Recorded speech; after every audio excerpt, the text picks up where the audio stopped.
just open 4 screws, no? Kasi ito, somewhere in here, sa connection ng mga 3 wires, low, medium, high, nandyan din yung fuse. Nandyan, hindi accessible. Hindi siya accessible sa taong bayan. Talagang pinabibili kayo ng bago. Kasi tinatawag nila dyan thermal fuse. Tsaka tignan nyo, napaka-sensitive ng wire. Thermal fuse. Alam nyo, sa electronics industry ako, ang thermal fuse, oras na lumamig na yung electric fan, oras na lumamig na ito, mag-ano na siya uli, mag-on. Yun ang thermal fuse. Hindi kagaya nito na pag naputok, hindi na babalik. So, ibig sabihin tapo na to. Parang sinasadya nila na itatapo na to. Isipin nyo, buong electric fan nasasayang wala pang 1 taon dahil naglagay sila ng ganong fuse. Usually kasi pagka humihina yung motor, humihina yung power niya, ito pinapalitan, no? Itong starting capacitor. Nasa labas lang.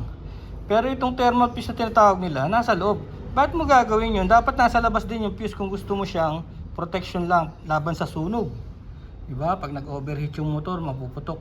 Eh ito hindi, ang dami ko ng motor na niya, siguro kung mga 10 piraso na, wala pang 1 year. Buong buo pa yung katawan. Ayun yung mga stand do, ginagawa nga namin mic stand na lang pag nagkakaraoke kami. Ang dami namin yan, 5 yung ganyan ko. Buti na lang na yun na pagpunta kayo sa Lazada, Shopee, meron na nabibiling isang buong motor.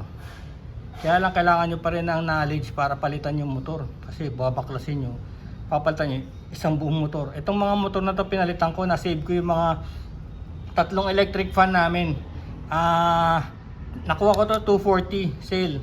Siguro lalabas to 260 ordinary day. Pero pagka sale na, 240 na lang.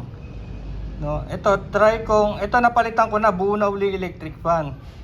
Kasi isipin mo, bagong-bago, wala pang 1 year yung electric fan. Ang ganda-ganda pa. Tapos ito lang pala sira. Ngayon, dadali mo to sa technician, cha-charge ka dito ng 250 plus 250 labor, 500. Lalabas 250 plus 250, 500. Tapos hindi rin magtatagal kasi ang gagawin nila i-rewind dyan i-rewind dyan nung technician hindi naman factory rewind, kaya hindi rin siya matibay.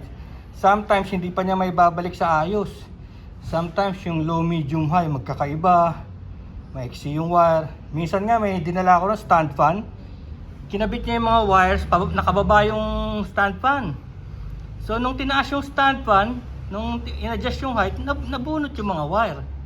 So ibig sabihin, doble gasto, sayang lang yung binayad kong 500, samantalang may nabibili ka naman dyan na electric fan na 800. So ang best talaga is palitan mo yung buong motor. Ito, 250. Yun, para ma-save mo pa electric fan mo. Yun, peace.